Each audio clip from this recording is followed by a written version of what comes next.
Seorang warga asal Desa Goblek, Kecamatan Banjar, diamankan Polres Buleleng. Pria 55 tahun berinisial NA diringkus lantaran diduga menyelenggarakan tajan atau judi sabung ayam. Ia digelandang ke Polres Buleleng Minggu 25 Juni. Polisi mengetahui lokasi yang diduga sebagai lokasi tajan dari informasi masyarakat. Berbekal informasi itu, pihak kepolisian melakukan penyelidikan. Tak lama berselang, polisi yang melakukan penyelidikan melihat seseorang yang keluar dari gang anggrek. Ia mengendarai sepeda motor dan menjinjing tas berisi ayam. Kecurigaan polisi pun semakin kuat saat digerebek di lokasi. Polisi menemukan sejumlah peralatan judi, tidak saja untuk tajan, namun juga judi lainnya.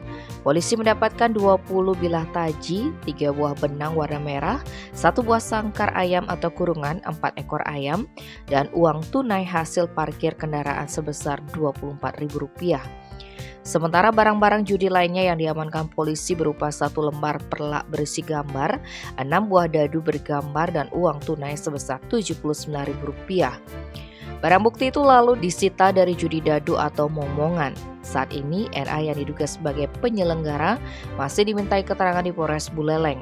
Terhadap kejadian tersebut diduga melanggar pasal 303 KUHP tentang tindak pidana perjudian dengan ancaman hukuman 10 tahun penjara dan denda Rp25 juta. Tim Bali Express melaporkan.